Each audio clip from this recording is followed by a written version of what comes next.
Okay. Well, good morning, everyone. Last week, Americans saw the result of Republican policy. Let's just talk about the facts for a second. 53 million taxpayers claimed at least one new tax deduction. The average person got a refund of $3,400, an 11% jump from last year. And 30 million workers kept every cent that they paid in taxes on overtime. That makes a difference, folks, and I bring it up again because it's the perfect example of what we're dealing with. Every single Democrat voted no on these tax cuts. That's because, and I say it every week, every single Democrat voted to raise your taxes. Every single Democrat thought that the government was a better steward of that $3,400 that you brought home than you were. Republicans think you actually are a better steward of your money. But think about it. That's crazy what the Democrats are doing. Meanwhile, every Republican voted for you to keep more of your money. It's a simple contrast. That's just common sense. Now, I know that even with bigger refunds, many families are struggling right now. And I get it. But we also owe it to the American people to be honest about how we got here to make sure we don't ever go back again. So let me be candid and let me refresh everybody's memories. We are digging out of a hole. The Biden administration killed the Keystone Pipeline when? Day one. Day one, the Biden administration killed the Keystone Pipeline. Then, the Biden administration made it harder to drill, baby, drill. They cut our energy supply. They cut off our permits, and they drained our strategic reserves. That's crazy. From day one, Republicans have been fighting to build America back. America is drilling again. We're opening hundreds of acres of production of American oil, approved nearly 6,000 permits, and set historic records for American exports. That's positive. We should be sharing that. We should be celebrating the positives. I realize that the positive stories don't sell, but we need to tell the truth on truly what's going on. We're filling our reserve and making sure America never has to beg for foreign oil from especially our adversaries. And we're passing legislation, including legislation this week, to scrap burdensome regulations and unlock natural resources. President Trump is fighting right now to make sure the world's leading sponsor of terrorism never gets a nuclear weapon. Because guess what, folks? They tell you they will use their nuclear weapons to kill Americans. And guess what? I actually believe them when they say that. Biden's policies made it harder for America to do that. Period. I'm not passing the buck. I'm giving you the facts. It's crazy that Democrats closed the Keystone Pipeline. It's crazy to rely on our enemies for our oil and our natural gas. And it is crazy to sacrifice our national economic security for woke Green New Deal talking points. So no, energy prices aren't where any of us want them to be. But energy policy is moving in the right direction because Republicans are leading with common sense. Common sense like reopening the Keystone Pipeline. That's common sense. Reinstating drilling permits is common sense. slashing burdensome red tape is common sense. And you know what? The American people know the difference. So we should focus on a little bit of one, how we got here, and two, what we're doing in a positive fashion to make sure that we never go back. And with that, I'd like to turn it over to our newest member of our conference, Mr. Fuller from Georgia. Welcome. And you'll want to put this up, I'm sure. We only elect people who are tall right now. Sorry, it may take a little bit. So, this is why they recruited me for the basketball game.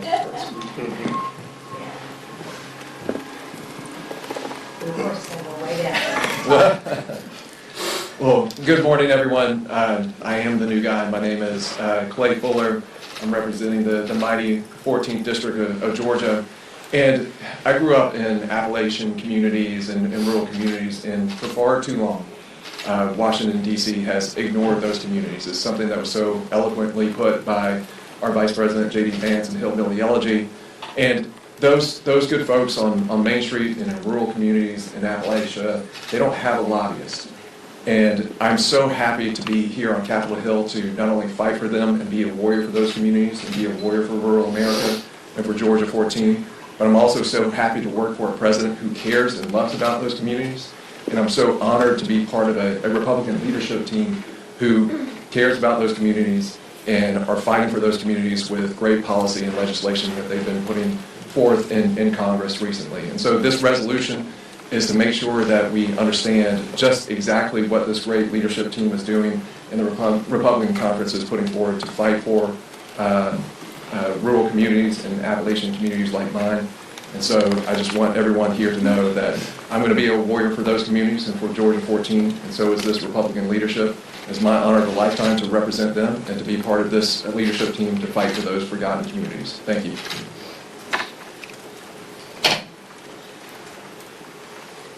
This is actually See, this is perfect. Kind of nice, thank you, Clay.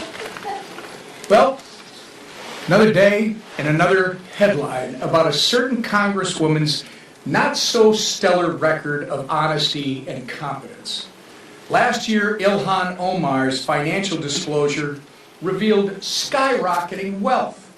It showed a whopping net worth of up to $30 million, a 3,500% increase in wealth compared to just 2 years prior. Now she's trying to convince the world that she's actually only worth $95,000. Still quite a jump from 2 years ago, but in an eye-popping revision of her disclosure, Ms. Omar is saying the multi-million-dollar discrepancy was nothing more than an accounting error. In what world is a multi-billion-dollar correction to a person's financial disclosure considered normal? Perhaps this member's accountant, perhaps Ilhan's accountant, is a graduate from the Quality Leering Center. Either way, this about-face shows incompetence at best and a cover-up at worst. But this is just the latest in a long list of head-turning stories relating to this member from Minnesota. Ilhan cannot escape accountability much longer. Investigations are ongoing in House committees. The Trump administration has waged war on fraud. Her ties to convicted Feeding Our Future fraudsters are well documented. And her defense of these criminals who stole billions from hardworking taxpayers makes it very clear where her allegiance stands. Make no mistake, if Ilhan Omar is discovered to have been involved in any or to have benefited in any way from any fraud, she must be held accountable to the fullest extent. And by the way, that includes marriage fraud. I yield to our leader. Thank you, Whip.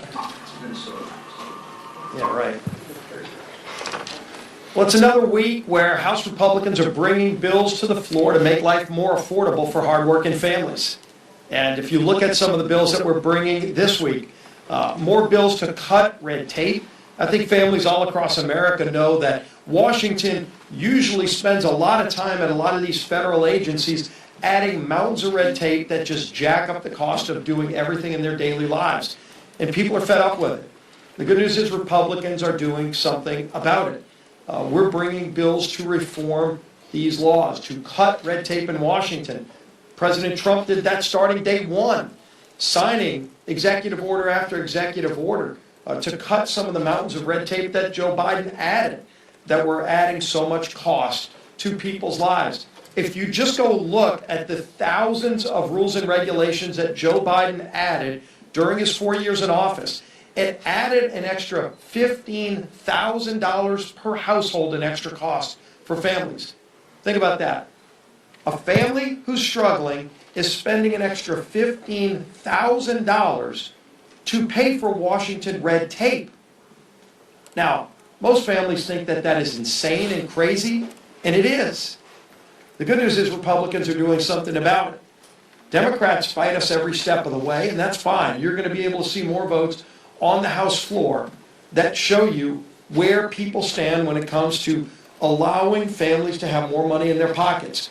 When people filled out their taxes last week, and we're getting on average $3,400 back because of the bill that we passed, they also recognize that every Democrat voted against that bill because every Democrat wanted to take that money away from them. And if Democrats got the majority, they would reverse those tax cuts so that all hardworking families in America would pay more money to Washington for more fraud. That's what Democrats want. They want to be able to grow the size of government, letting billions being stolen by their friends. And then when we bring anti-fraud measures, they fight that too. But if you look at the bills we're bringing, the Fire Act, for example, allows people to manage forests again so that you don't have wildfires that burn down communities. It's insane that some of the fires that we've seen that have burned communities all across this country were completely preventable, except red tape, primarily out of Washington, stops local communities from managing their own forests. Let's prevent wildfires. The Fire Act allows that to happen. Not only cutting red tape, but saving communities from these wildfires that we see all around the country. If you look at Clay Fuller's resolution, I mean, how about this guy? Comes in, he's not even here, he's still got the new member of Congress smell, he's been here a week, and he's already bringing a piece of legislation to the floor to stand up for rural communities in America, to talk about how important rural America is to this great nation. And so I urge everybody to vote for Congressman Fuller's legislation, but it's great to have a fighter for rural America up here in Washington. We're sure glad to have him as a member of our conference. And then we're bringing a bill on the Endangered Species Act, probably one of the most abused laws there is. You've got mice running around that nobody wants, by the way, but the Endangered Species Act will protect a mice over the ability to build a house for somebody in communities where we're trying to get more housing. They'll find things that never even existed. Somebody says they saw some bird flying around a property, and next thing you know, you can't build a house, you can't build a road, you can't build a bridge because of some of these laws being abused over and over again, not to protect species, but to block the ability for us to build things in America. And by the way, abuses of laws like the Endangered Species Act are some of the things that drive up costs on people. You want to bring down affordability? Cut the red tape in Washington. Stop the abuses of some of these laws that are out there, not to protect species, but to allow radical environmentalist groups to go file lawsuits against developments in America so you can't build housing anymore. We're going to open that up again and actually bring common sense back to Washington. It's encouraging and refreshing to see that common sense coming back. We need more of it. We're going to continue delivering with this Republican majority. And our speaker, who is at the forefront of leading that effort, Mike Johnson. Thank you, Mr. Leader. Good morning to everybody. Glad to be back. It's another busy week for House Republicans. I want to thank our new colleague Clay for speaking with you this morning, brand new, and came in with a lot already on the plate. One of your outlets, I can't remember where I read it, but one of you very smartly noted, it's a fuller house now with Clay Fuller, so it is. We're happy to have him. We have 5 bills on the floor this week. You heard a little bit about it. I just want to make a couple of additional comments about what we're doing here because it's important. All of these things have one thing in common. They're going to streamline permitting and reduce the regulatory burdens on American builders and farmers and innovators and energy producers, and that's what we're all talking about this morning. We're going to pass 2 pieces of legislation that are going to build specifically on President Trump's work to restore America's energy dominance. The Reliable Federal Infrastructure Act rolls back an outdated and inefficient green energy mandate on federal buildings and military installations, which will allow agencies to pursue efficient, cost-effective energy solutions that meet their needs. What a concept. The second one, the HEATS Act, is going to help unlock American geothermal production. This is reliable, renewable energy that has huge potential for diversifying America's energy supply. This legislation will remove unnecessary permitting hurdles and help deliver on Republicans' commitment to an all-the-above approach to affordable American energy. This is a big thing. I mean, the production of American energy is now directly related to national security. The need, the demand for energy is rising dramatically because of AI and all of these other necessities that we have in the economy, and we've got to provide for it. So it's an all-the-above, and that's what this legislation reflects. Finally, as Leader Scalise was noted, in the Fire Act and the ESA Amendments Act will streamline and clarify environmental regulations, encouraging responsible fire management and the protection of America's diverse wildlife while removing costly and unclear mandates that unfairly penalize good faith actors. It's common sense. That is the theme here. We're going to cut red tape and do the right thing, and the Congress is leading on this. Also this week, the House will pick up where we left off on reauthorizing FISA Section 702. It's must-pass legislation. We've talked about it here before.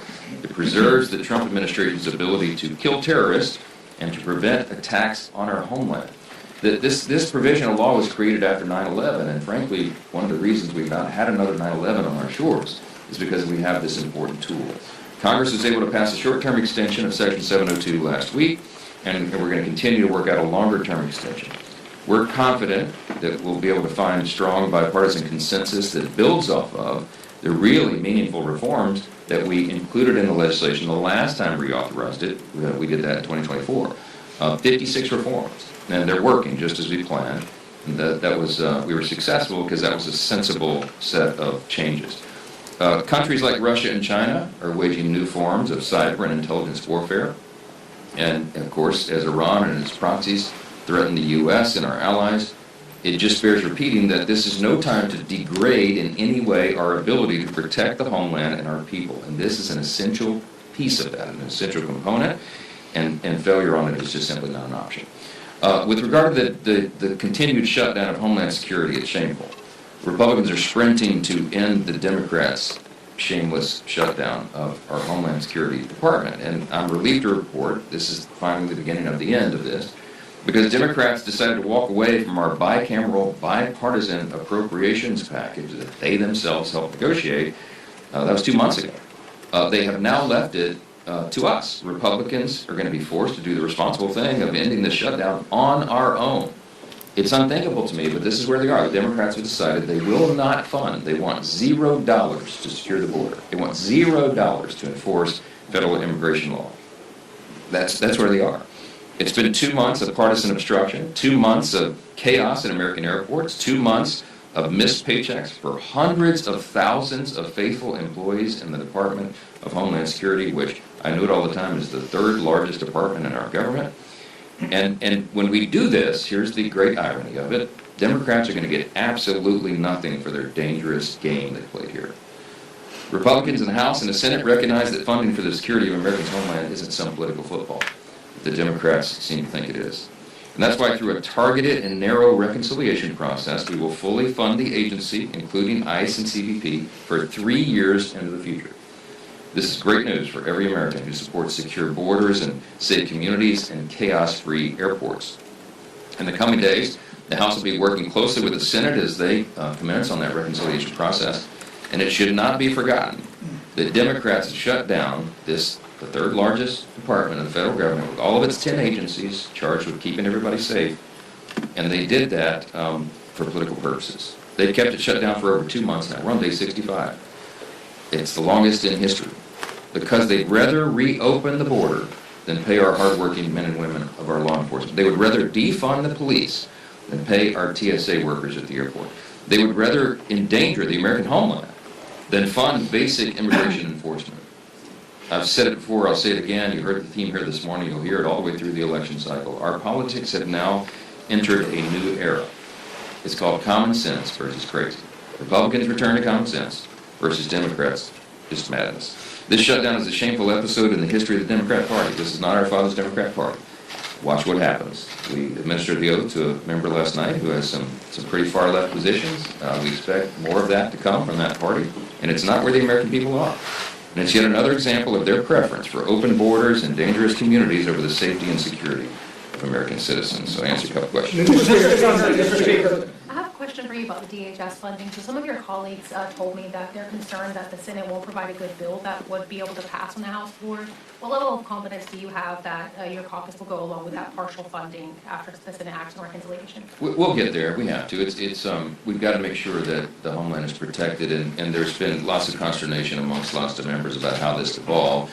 It's not the fault of the Republican Party, it's fault of Democrats, because they decided to break off, again, after, remember, they helped negotiate the bipartisan, bicameral Homeland bill, and then they decided for political purposes they would pull off ICE and CBP, immigration enforcement and border. And you can't do that. You can't isolate and have the orphan agencies of the department. You've got to fund it all.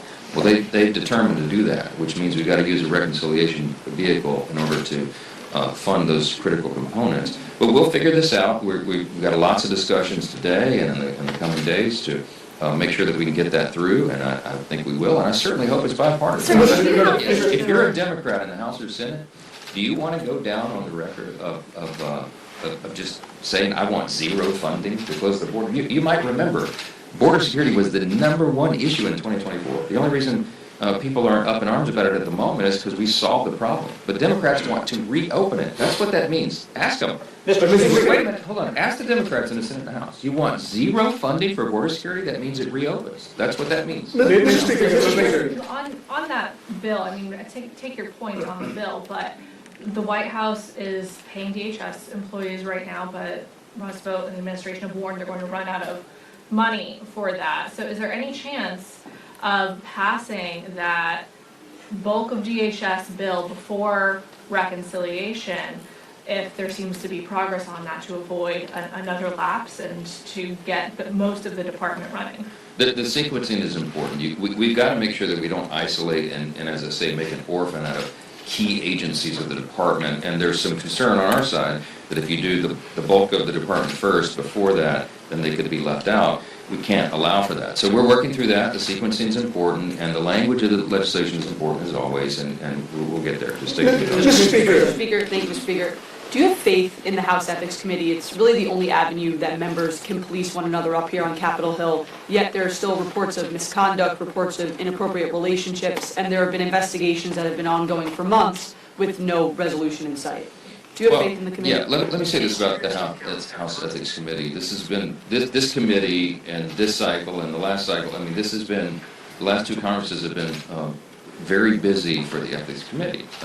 We live in an age, look, let me just back up. There's always been untoward activity among political figures. I mean, going back to time immemorial, right? There's always been marital infidelity. There's always been despicable behavior. It occurs to us that it may not have always been exposed and as transparent as it is today because of this very active, press corps and 24-hour news cycle and smartphones and everything being recorded. And so what that means is the House Ethics Committee is an essential component of this institution. They keep the faith in the institution by policing their own members. And when allegations are made against members of Congress, they take it very seriously. There's a number of deliberate steps that are taken where due process is provided. Now, you can't just take action against a member based on allegations. There's got to be some element of due process, and it's an important part of our constitutional system and traditions. And so our ability to do that in the House is governed by the bipartisan House Ethics Committee. You cannot take a step forward against a member unless there is a bipartisan vote. There's lots of safeguards in there for the due process. sometimes it takes a long time. I'll note this with Sheriffless McCormick, for example, who will have her, effectively her sentencing phase of her, of that process today. That's a very rare thing. The last one was in 2010 against the former member Charlie Rangel, because typically when a member is facing serious charges, they will just resign from Congress. You saw 2 examples of that last week. This particular individual decided not to do that. I mean, she's gone all the way, and she I won't say, I don't know if obstruction is the right word, but she certainly delayed the process. They've been working for over 2 years on an investigation of these allegations against Sheriffless McCormick. She did not cooperate. She fought them at every turn, and so that it takes longer and longer for it to go through. Look, I think that the Ethics Committee, in a bipartisan fashion, I think the members are all there in good faith. I think they're doing their best to do good work in very difficult circumstances, and we rely upon that work. And we insist upon due process because we have to, because it protects it protects the institution and it protects those who voted to send everybody here. The people. That's what this is about. So we're going to police this institution as best we can. We're going to admonish members when they get out of line. We're going to censure them when necessary. We kick them off committees when necessary, and on a rare occasion, they get expelled. That may happen here shortly. We'll see what happens. Mr. Speaker, thank you, Mr. Speaker. So in the case with Mr. Swalwell, women didn't feel safe reporting to Congress. They had to go to the press. The same with Mr. Gonzalez. What reforms can be put in place so that female staffers feel safe coming and reporting so that they don't have to go to the press? It's a great question. I mean, we are looking at every potential avenue to tighten up the rules and make sure that women have an avenue to report. You may know this. I have 2 daughters who work on Capitol Hill, on committee staffs, okay? Very serious to me, all right? I'm a father. I'm not just the Speaker of the House. I'm a member that is directly, involved in this. For that very reason, we have to protect women and anyone who feels like there's any inappropriate behavior whatsoever. So if there are ways to tighten the rules, suggestions, we're seeking that from all members. We're open to that. And I suspect you get bipartisan, almost hopefully unanimous support to do that. We have a lot of mechanisms in place, but we're always open to making that safer and more secure. And I will lead that myself for the obvious reasons, okay? So we're doing the best we can under difficult circumstances. I will say this. I think candidate recruitment is a big part of this as well, okay? And I've been in charge of that for 2 cycles on the Republican side. And we are very carefully recruiting people who are serious legislators, persons of great integrity, who will come here and roll up their sleeves and work for the people as the founders envisioned this. We don't need people running for Congress because they want to be famous. We don't need people running for Congress because they see this as some sort of opportunity for their own individual endeavors. I'll leave it at that. You've got to screen for the right people, and I'm confident there's enough patriotic Americans who are willing to come serve sacrificially in this institution and do it right. In the meantime, we're going to tighten up the rules and make sure that we're on top of that. And I commit that to you. Mr. Speaker.